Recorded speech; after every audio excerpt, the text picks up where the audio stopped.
Great. Well, welcome to the first of our new season's conversations around leadership and coaching and lots of other things.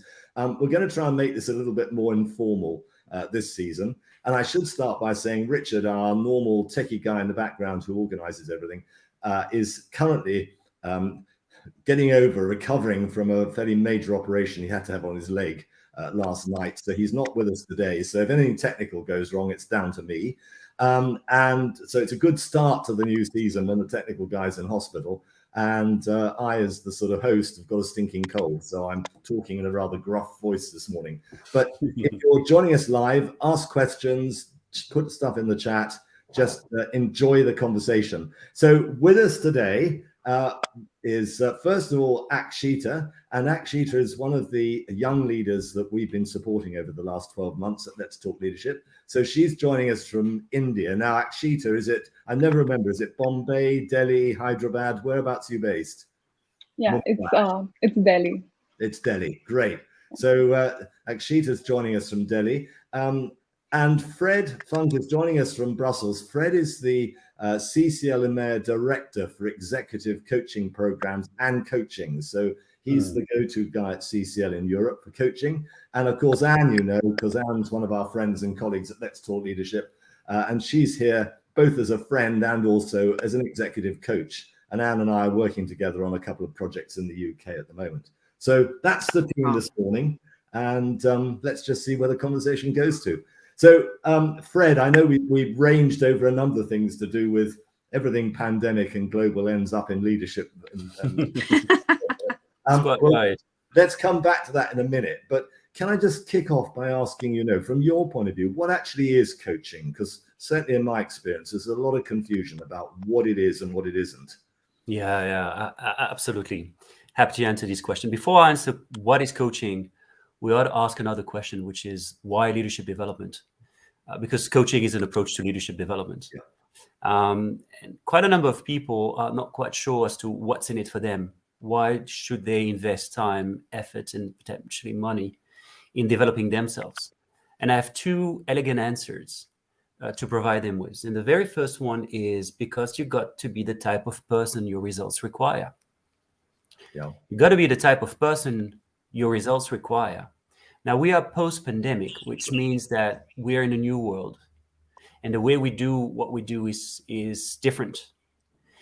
Yet, organizations still put the bar very high when it comes to achieving their results, their outcome, and advancing their vision. And so we get an understanding that we got to grow as leaders if you want to actually meet the expectations of our organization. So when you contemplate the possibility of leadership development, then you ought to ask yourself, and how am I going to grow as a leader? And I came up with this tagline, which I believe puts elegantly the difference between coaching and mentoring. And it says, downloading genius is called mentoring, and uploading genius is called coaching. And actually, you need both. You see, you need both, because typically what HR would do is that we would say, oh, let's very clearly make a difference between mentoring and coaching. Like, it's completely different. Like, one is teaching from experience, whereas the other one asks question. But truth be told, for many business leaders, and who, you know, whether you are in the field of HR or in business or operation, but you have a leadership role. Sometimes you want to know what's the blueprint, what has made other people successful. And that's what mentoring is about. And so you want to download that genius from other people, you see? But you don't want to be a copy of anyone. Like, you want to find your own signature. You want to find your own voice. You want to tap into your own potential. And that's what coaching does. Coaching unlocks potential, yours. And so when you have that combination of mentoring and coaching, basically you just become unstoppable. Yeah. So actually, what's been your experience? Because you put your hand up and said, I'd like to be coached, and Mike stepped in and started working with you. So how does that square with you, what Fred's just said? What's been your experience? I think it just ties up very well with what Fred was talking about, especially talking about the potential aspect of it. And when I was approaching coaching, this was indeed my first coaching that I had taken up. And I was not sure as to what to expect. And going into it, I thought that it would be more like mentoring, as Fred talked about, that the difference is there's a thin line between the two. And I was expecting the more of the downloading part of it, but having those conversations with Mike made me realize that he was asking all the questions, I was doing all the thinking and answering those questions, realizing what kind of styles do I want to follow, what kind of a person do I want to be in a team, what kind of a leader that I aspire to be. And while answering these questions and going through various tools that we used, I think it was more about not realizing what other people have done, although we talk about, observing other leaders and seeing how they conduct themselves. But that is in the backdrop, but the essential component remains you and how you like to conduct yourself in teams and around people. So I think in those terms, coaching for me has been not just an experience where I explore myself professionally, but I've also realized a lot of things about me personally. So it has been a great experience in terms of that. And Anne, well, no, Fred, you respond. I was going to say Anne from a coaching perspective, but Fred, you wanted to say something. So yeah, there's an interesting thought experiment that I've been running for the last 10 years, and I think it really makes the point as to why coaching is so powerful. So maybe the people watching can go through the thought experiment with me now. You just have to think about what is your most vexing challenge at the present time. Like what's your, what would you consider to be your adversity? And as you look at this and form a mental image of that challenge, you just have to answer the following question. Which percentage of that challenge is mental as opposed to technical? And so let me just unpack that. Yeah. The technical part would be any technical skills you would need if you want to surmount the challenge you're facing. All right. The mental part has more to do with your sense of resolve. Like how bad do you want to confront yourself with that challenge? It has to do with, whether you're connected to the voice of confidence or the voice of fears within you. It has more to do with your level of clarity. Like when you ask people what's the ratio between the mental game and the technical game, and I know because I've asked this question to literally thousands and thousands of people. The minimum I ever got was 50-50. But the most frequently given answer has always been 80% mental, 20% technical. Now here's the catch. Then you ask people, so how much time do you allocate preparing that mental game? And they just look at you and say, I've never thought about this. I don't know where to start. That's what we do in coaching. I heard you saying before, it's about you. It's about you. You are the instrument of your success. You are the instrument of whatever project, vision, mission you want to advance. But that mental game is something that very, very often people just don't know how to master that game. So that's what we do in coaching. So Anne, what are your thoughts? Nice. Right. Well, a couple of things. I think, lovely, Akshita, that you sounds like you really feel at the core of this, that it's about you and your potential and about you. And I think that, sometimes when I work with leaders, they say, it's a bit like the mental bit that Frederic saying, well, I mean, I want to change. I want to achieve my potential, but you can't make me someone that I'm not. And, I'm happy to, so you focus on what sort of behavior changes people can make, but also over time, how they might update their views of themselves and views of others, their mental models, if you like. It's mental in that way. And I think that's terribly important. Mentoring is more directive than coaching. Coaching would be more about just accepting people. It's not about a download. It is an upload of what people are saying to you. Nice sort of metaphor that Frederic's got. And, the coach has changed as well by these interactions. And I think it's that real ability to just sit and listen and be where people are that makes the transformation, honestly, and people don't feel threatened and don't think I'm going to have to be someone I don't want to be. I'm going to be me. I'm going to work with Anne or whoever it is to work through how I can be the best version of myself and in the context of my organization. And there's that sort of overlap that we have between the person and the organization. And the bigger the overlap, the better the results, really. But you have to retain yourself. I think that's, terribly important. And I think that's where we get the best results. And curiously, not surprisingly, if people's,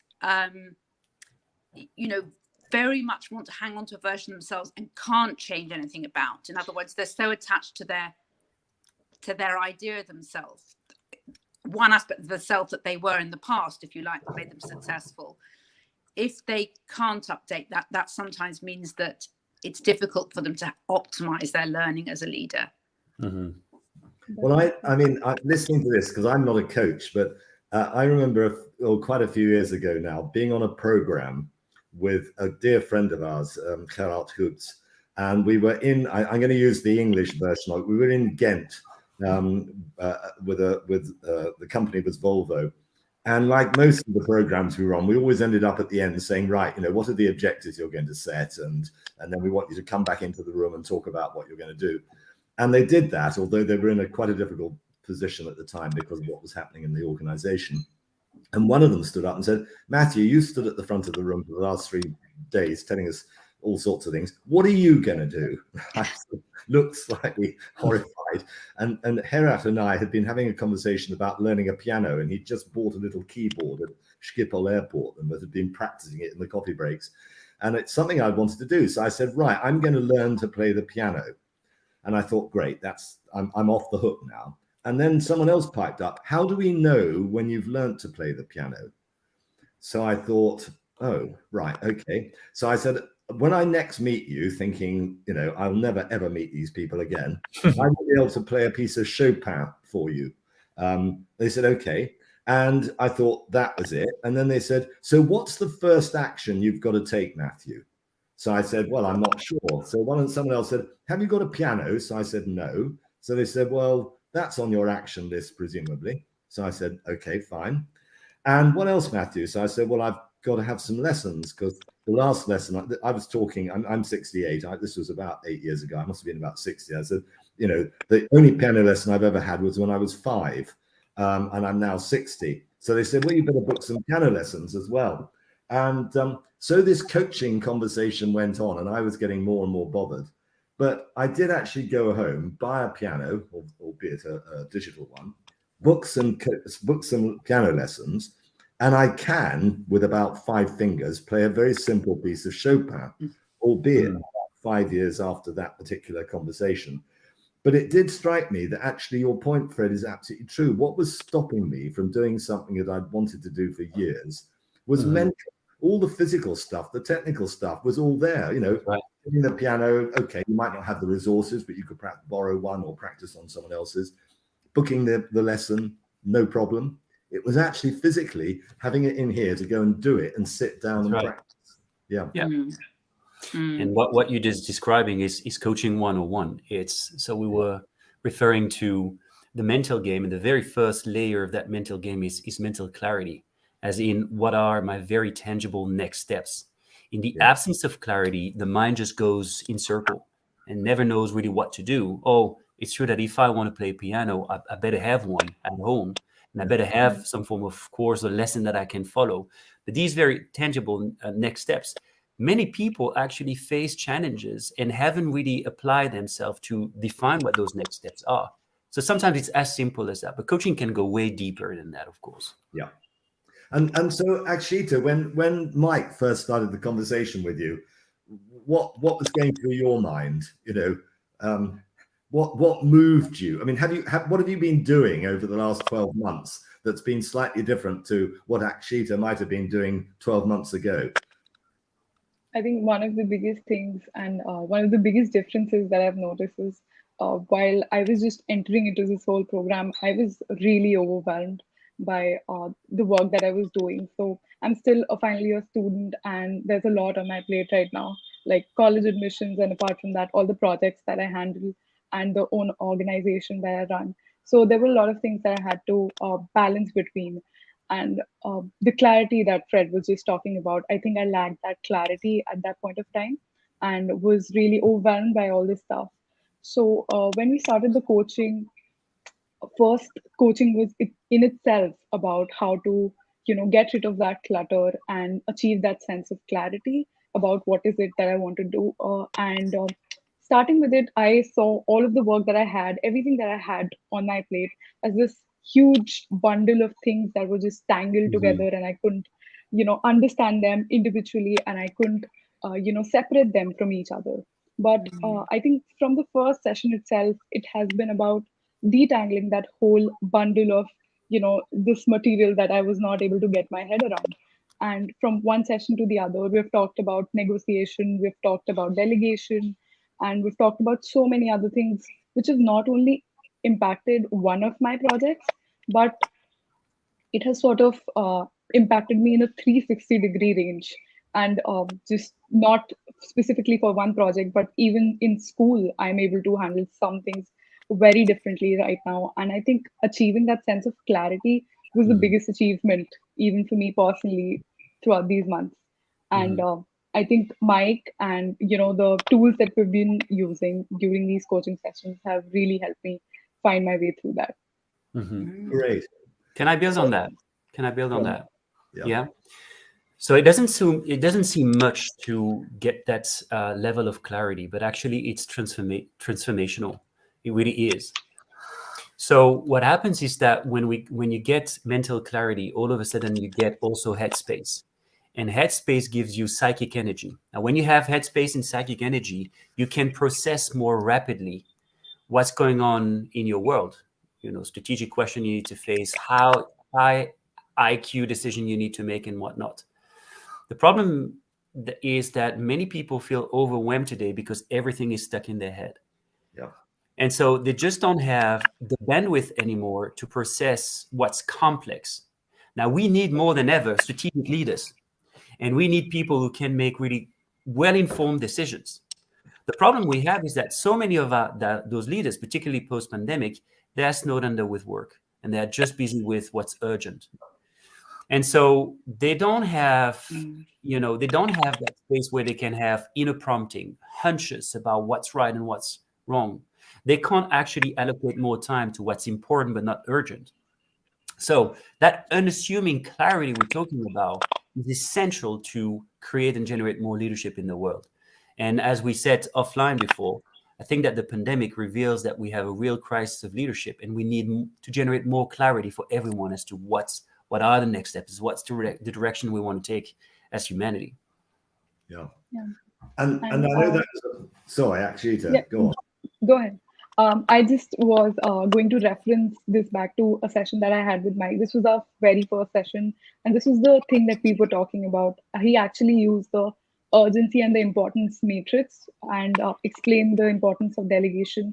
And that day, I spent a lot of hours after the session researching into this matrix and how it actually plays out in the real world, especially for people who are just, taking up leadership roles. It's probably something new for them, and for me it was as well.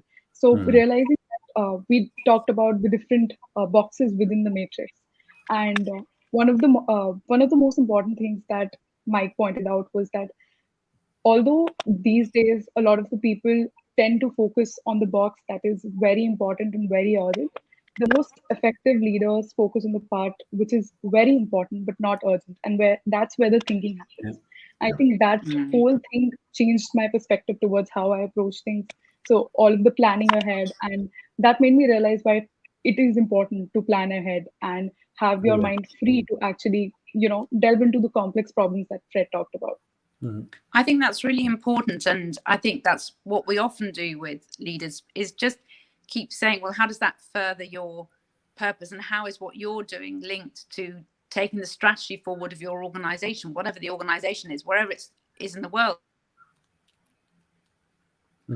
Yeah, and it's this sort of, you just sense it in everything you see and hear, whether it's on television or elsewhere in the news, the sort of news feeds you get, that when all these really, really serious things happen, all of the longer term sort of thinking and ideas tend to just get put on hold because we've got to fix the immediate problem. And then if we fix the immediate problem, those important, as you say, Akshita, but less urgent things suddenly become very urgent because we haven't been able to focus on those as well. We haven't. That's right. We've lost that sense of distance. And I was in a conversation the other afternoon with a client where they're using they're trying to radically change the whole way they lead their business. And one of the things they've picked up on is this notion. I think it's really from Bob Johansson's work at the Institute for the Future. This sort of hindsight, foresight, insight, and action. This sort of looking back from the future with some hindsight, because that's where you have to start from. But looking back from the future, and that gives you a clarity about some of the things you do need to focus on, perhaps that you wouldn't have thought about. Correct. Had you looked forward all the time. You know, Correct. trying to think, well, in 5 years' time or 10 years' time, like Akshita, you know, if you've got some idea about where you might want to be in 5 years, what you will be doing, what, you know, where you will be, because I know you're keen to get sort of international experience, and looking back and saying, well, what do I need to do to get me there, rather than looking forward and saying, I'm not sure where I'm going to be, therefore I'm not sure what I need to be focusing on. Yeah. I think the other thing to say is, you know, what we're talking about is an overall system, isn't it? We're talking about not just you, your team, your division, your organization, but also the world, aren't we? It's that sort of 5 levels of leadership. And I think it is terribly important to the work I do. Sometimes you're working with an individual, or increasingly working with executive teams, and you know, they can't just achieve things on their own. They've got to think about where they are in the organization and where they are in the world, because that's part of what they're leading. And I think you can get very caught up in coaching on just looking at the individual, and it's just having that broader perspective as well, helping the individual to have a broader perspective, but on themselves, but also on their team, on the organization, and on your contribution to society. I think, you know, really driving it from purpose and strategies, you're saying, and how do you connect what you're doing with your purpose and with the purpose of the organization. And I think people do get very caught up sometimes. It has been very intense working from home, hasn't it? And we haven't been able to perhaps challenge one another in the same way. So just having that different perspective, I think, is what coaching really brings, you know. Correct. It's really, really important. You just see it all the time. And I think it's, you know, just, it sounds a bit trite, but it is about having unconditional positive regard for the people we're working with. Yeah. Whereas I think mentoring has that as an underlying, you know, respect, obviously, as leaders. But I think, you know, taking on the person and really being their ally, that's more difficult when you're doing performance management as well, isn't it? Mm-hmm. In terms of leadership development, if we take a future-driven approach instead of a past-driven approach, it has many implications. If you look at how leadership development is done nowadays, particularly in the realm of coaching, you would typically rely on a 360-degree or performance review or talent review, which will reveal your development gaps.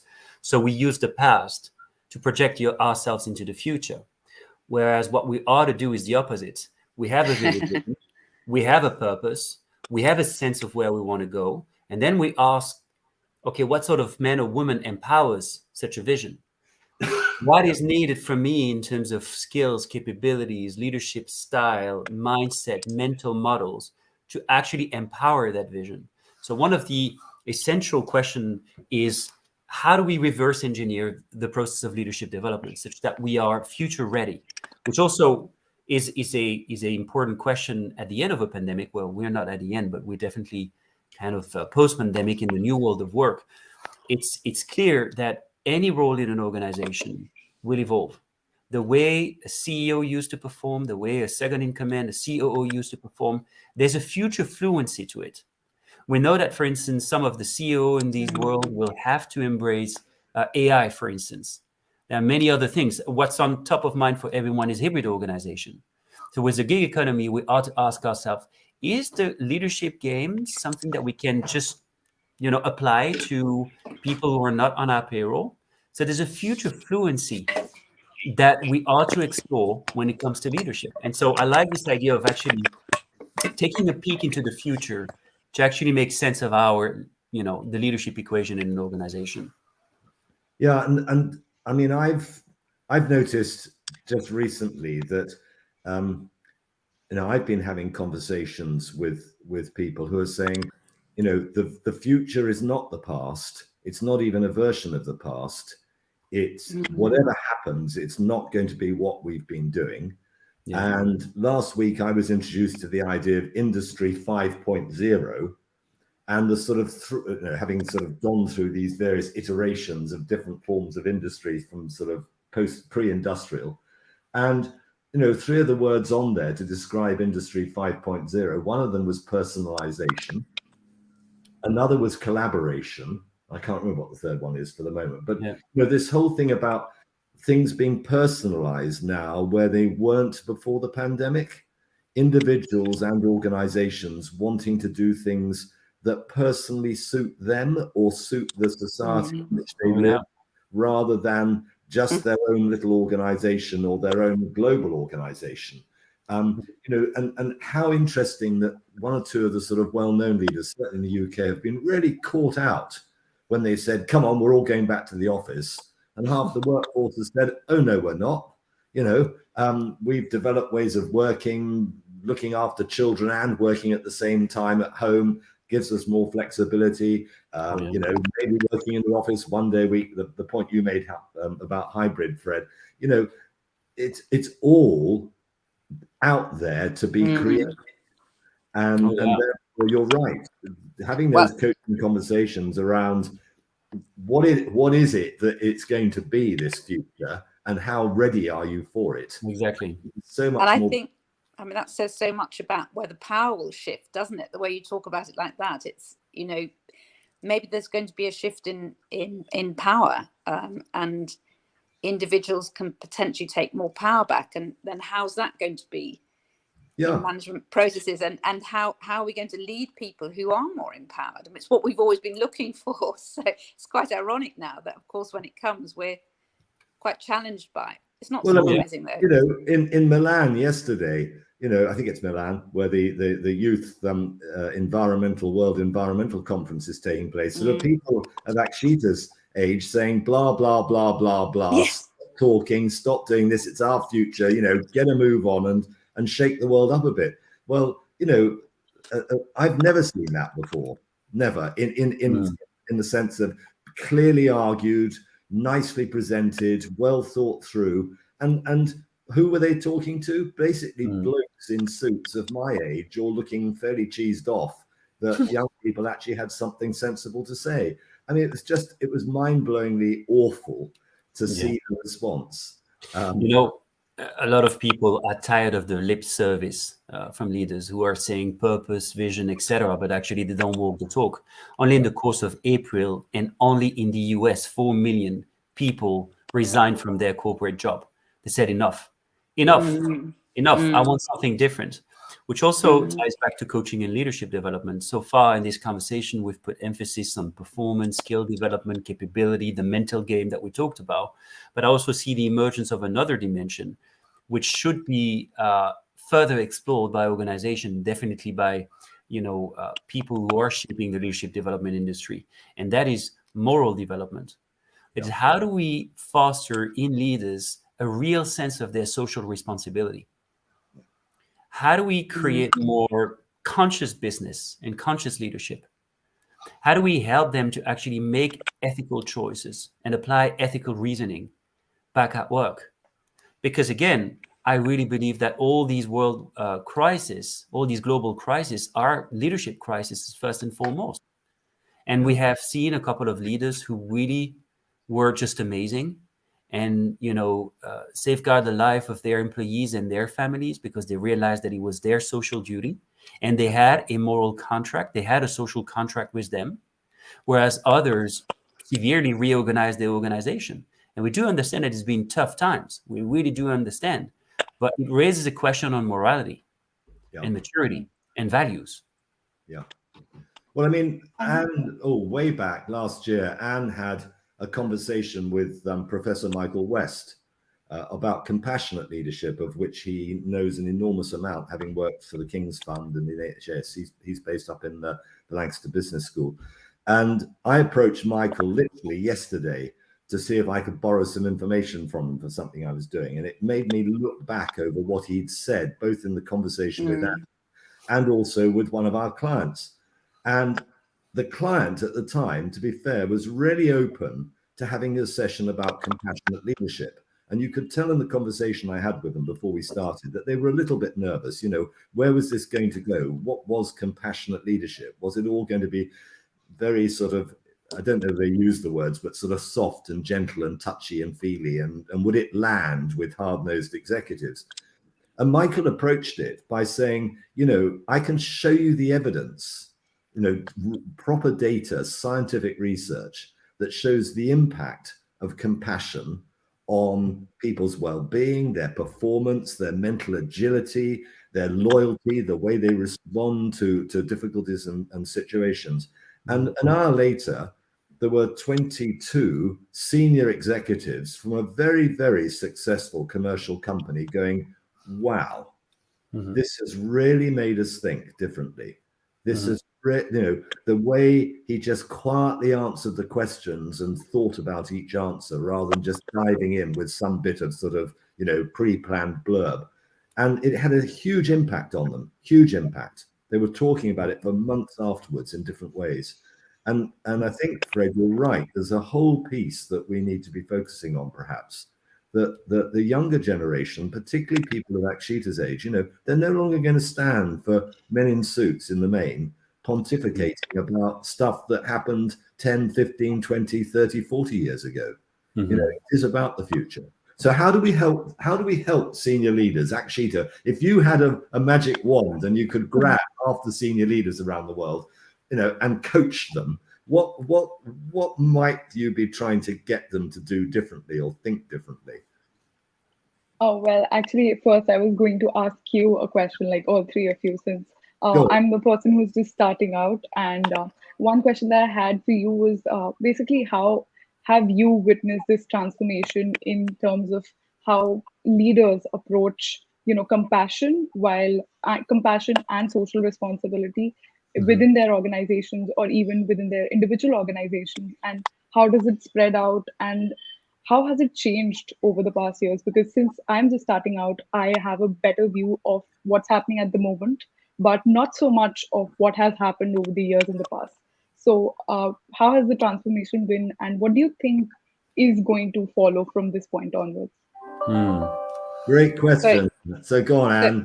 Well, okay. So I think, without sounding kind of nerdy, it is quite important to make a distinction between compassion and empathy, because compassion is more when you're willing to help and you want to actually help. So in some ways it's a little bit potentially closer to mentoring because there's actual action attached to it. So in the context of Professor Michael West, who works in healthcare systems, we are talking more about healthcare systems and healthcare workers and compassion and the impact of that during the pandemic. However, his research is generalizable to leadership much more broadly in organizations. But compassion is slightly different. And I think what I tend to work with leaders is empathy, because this, just a very personal view, I think what often stops organizations moving forward for the future is older people, whether it's men in suits, women in suits, or whatever it is, that they might have you do hear it. Well, I worked at so-and-so, and when I was at, and this happened, it's like, can you just stop that for a moment and think about what other people are saying, what their perspective. So it doesn't mean that your perspective is invalid, not at all, but it's just one perspective. So, you're encouraging leaders, senior leadership in organizations, and for organizations to make spaces available for people to talk about their perspective. And that's empathy, really. Compassion might follow, but that's more of an active act about putting a hand out. Empathy is about being open to different perspectives. And I really do think that's what I'm helping people with. Matthew and I are helping people with in healthcare sector in the UK.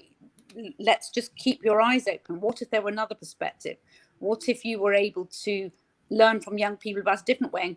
And I suppose what we're talking about is co-creation, which again is not it's a little bit, twee, isn't it? But, underneath that, the concept of building things together, I think, is terribly important. That's how I see leadership in the future. That's what I think our contribution is as coaches. In some ways, we're slightly outside your systems and hopefully able, therefore, because of our skill sets and the way we interact with leaders in their organizations to encourage them to think outside the ways that have been. I don't know. Does that resonate? Yeah, definitely.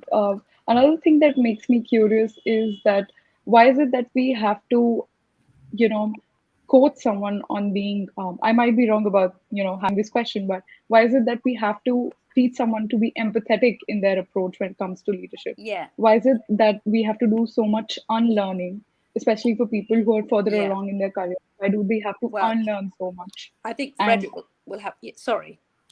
yeah, go ahead. Well, I mean, I'm sure Frederic's got a view on that because he does a lot of the conversations at the systemic level.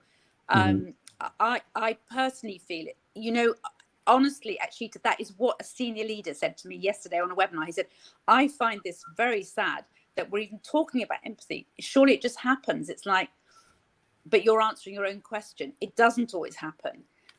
So that's why we just need to build awareness. And it doesn't mean it never happens. And it doesn't mean that people aren't willing to. Absolutely no. It means that people are crowded in with other things to do. So we need to, I honestly feel, let's just create spaces. There are spaces in organizations. There's spaces between leaders. There's spaces between people. I think we need to create those spaces, a bit of freedom to share and create. But that's my view. And if I can just interrupt, Akshita, Vishal is saying, good going, Akshita, if you haven't seen the comment in the chat. So one of your family members is obviously sort of listening in to what you have to say. Fred, I'm just going to put myself on mute because the dog is now barking in the background. But what would be your response to the challenge that Akshita has thrown us? Yeah, I have a different set of answers. To start with, the question is, can we teach compassion and ethics to people? Or is it a movement from the heart and consciousness? Is it more about consciousness, or is it a technical skill you can acquire? And I think it's both. When you frame it as a training problem, a leadership development problem, then one of the challenge is to make a very clear link between compassion and performance. Because these people, they are in a world that is tremendously competitive, and they have to perform. And they also seek, if not significance, at least success. They want their life and their role to make a difference in this world. And all they're told is performance, results, outcome.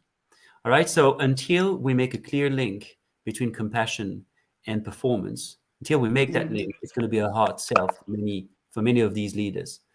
So the second aspect, then, it's a movement of consciousness. It's a movement of maturity. It's a movement of perspective, mental models, and whatnot. Now, what shapes my consciousness? Well, it's the environment I'm embedded in. Jim Rohn said it best. He says, you are the average of the 5 people you spend time with. And if that's true, and if I look around and I only see competitive, dominant male or female, then I have a problem, because my consciousness is not going to evolve from that, that way of thinking. So what then can create more awareness that can lead to more psychological safety, compassion, and whatnot? Heat experiences. Well, guess what? We've had one recently. It's not only the pandemic, but it's the public opinion and the social pressure, for instance, there's been around female leadership. At a certain point, 5 years, 10 years ago, people said enough of the inequalities between men and women. And so that social pressure has helped in actually encouraging CEOs and organizations to realize that there was lack of equity, and that it was their social responsibility and their moral duty to actually look at that from up close. So right now in organization, you have timid beginning of social responsibility, whether it's diversity or inclusion or equity, whether it's for women or Black people or gay and lesbian, etc. I think it's just a start, but it's a good start, because all the other social inequalities in organization should definitely be the responsibility of the leadership team. But what is needed from people like us is the education that if you work on that, you will actually get greater performance. And I heard you saying, Matthew, that this gentleman, I can't remember his name, came with very strong evidences. And I have similar evidence that really prove that you can actually really go on a amazing path of exponential growth if only you invest in that. And so this reconciliation is a very interesting one. Yeah, I mean, I noticed Patrick Sweet, who's obviously watching from Sweden, he's mentioned, I don't think it's unlearning as it is learning to put empathy orientation in the system equal to results orientation. Interesting response. I mean, just picking up, Fred, on the point, and Anne knows this well, what Michael showed on some of the information I saw was the economic benefits of being compassionate, and he described compassionate in a very clear way. So he defined it, and it was things like, particularly in the health service, and a lot of his work was done in Canada, reduction in opiates, painkillers, to patients who were suffering trauma but had been shown compassion. Loyalty improved. People going off sick, working in the health service, was reduced.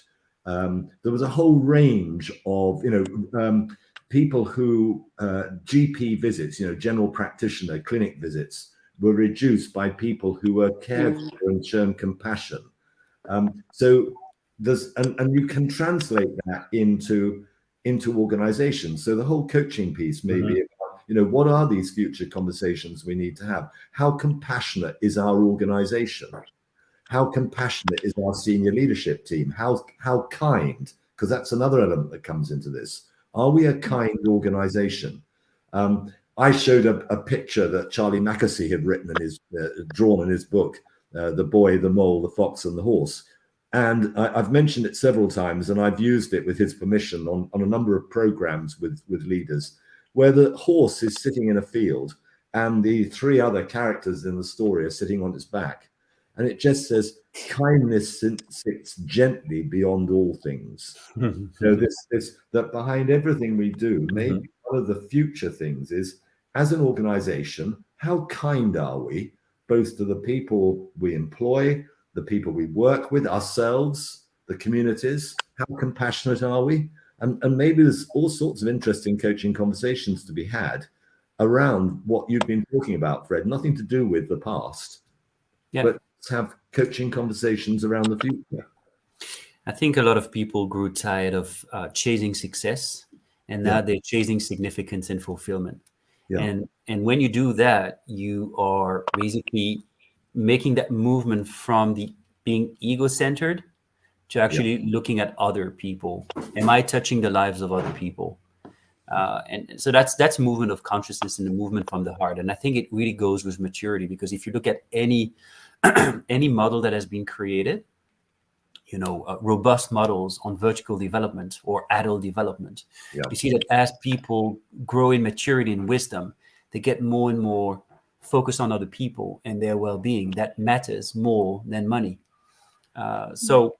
We need to raise not only awareness, but consciousness in organization, for sure. So Akshita, have we answered your question? Or are you still sitting there saying blah, blah, blah, blah, blah? Well, maybe there's a plea you could put out, Akshita, or something you can say to us that your expectations are of us, or something you'd like to see us doing that would help and support you young leaders as you grow. Yeah. I think this mentorship or this coaching program, the Young Leadership Program, in itself has been a step towards what I wish there was more of. And that is, sharing more of your insights. And, coaching is something, as I've researched a lot about, and I've seen that it's mostly for people who are already in organizations. They've already achieved or are, 3 or 4 years down the career. And I think maybe it should trickle down to people who are just starting. And there are a lot of people, I have seen my peers, they're so excited to take on their careers, and they're really ambitious and in a good sense. And I think all of that potential can be harnessed very well if people like you, people who have had such diverse experiences, can actually let them know that what you're doing might actually, you might do well, and this is something that you can do. And make them, as we talked about mentorship earlier, that you talk to someone who's already been there. But I think in terms of coaching as well, or in terms of insights that more experienced people can pass on to us, I think right now, if we have like a set of role models in front of us, maybe if we had a more diverse set of role models, a lot more people would be feeling comfortable with who they are, because they'd be able to relate with more people. So I think that would be one thing, like people like you who are, you know, further along with their careers, they can probably share more about what they did and how their career shaped up. So I think that would be really helpful. Thank you. That's keeps us on our toes. Thank you very much. I think that's a really great point on which to bring our conversation to an end for today. But it'd be lovely to continue this. And I know one or two of the other young leaders we're working with are keen to have their say. So Akshita, thank you so much for sort of, if you like, creating the pathway on this and being the first to have your say. Fred, I know we were trying to get you on a call like this earlier in the year, so it's super that you were able to make it today. Thanks so much for joining us. And Anne, as always, thanks for supporting this whole crazy venture. And we've got exciting plans for the future. We want, you know, I've got sort of targets that I'd like to try and achieve by helping lots of people like Akshita. And we're looking at setting ourselves up as a charity as well, so that we can sort of attract funding. And as I say, the things that we're starting to do now in Somalia and in Brazil are looking really exciting. So Akshita, thanks for being with us. Thanks for being one of the first that we were supporting. And, you know, do come back and join us on another conversation.